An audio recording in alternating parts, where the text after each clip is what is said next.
jechuun dhiisu wabii gaafa hundumaa furmaata dhala namaa ergasii qabaatee maali yaadoo namaa si faarfachuun obsu si jechuun dhiisu wabii gaafa hundumaa furmaata dhala namaa ergasii qabaatee maali yaadoo namaa.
Kattaa kootii kan na jalaan jigne abdii kootii kan na yellaasifne si wajji yoon deemee guyyaan natti hin dhibu halkan keessattuu ifa keetiin na geggeessita sittillee yabu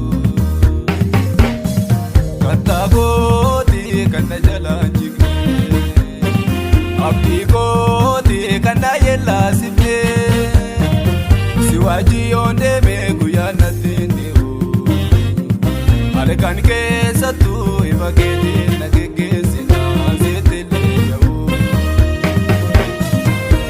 mal kabade dubulake galata kaminis laba dudurake mal kabade dubulake galata kaminis laba dudurake Jaba pareda, eda loga karin, si barbacha.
Ani sin argee waa'ee koo dhufee kan lubbuu laatee jecha kee tokkoon golgaa dukkanaa narraa injifattee birmaduu na laattee si koofan argee garaa jaalalaa kan namaaf qabu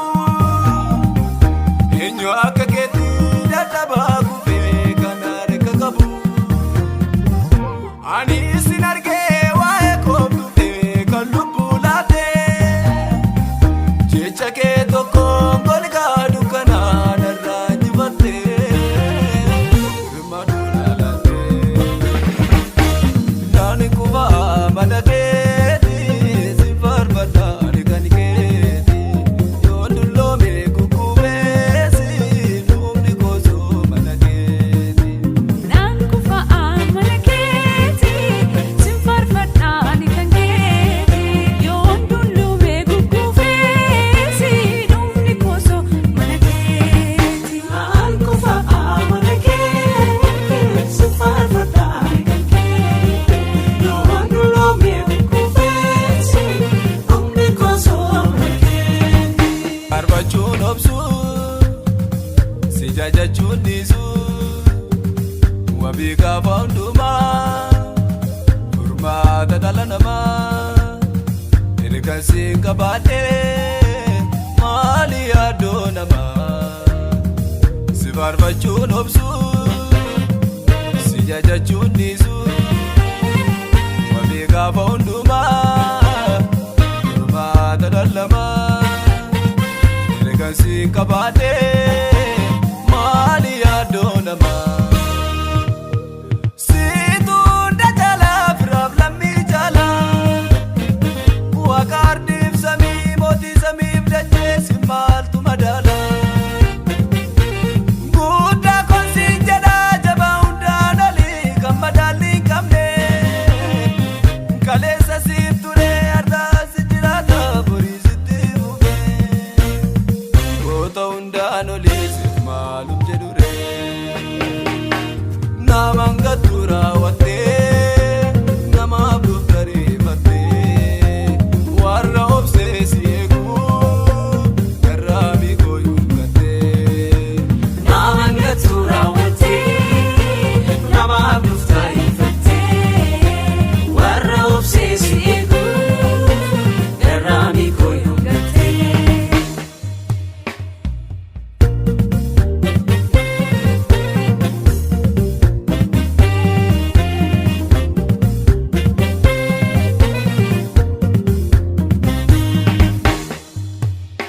Kattaa kootii kan na jalaan jigne abdii kootii kan na yellaasifne si wajji yoon deemee guyyaan natti hin dhibu halkan keessattuu ifa keetiin na geggeessitaa sitti illee yabu. Kattaa kootii kan na jalaan jigne abdii kootii kan na yellaasifne si wajji yoon deemee guyyaan natti hin dhibu halkan keessattuu ifa keetiin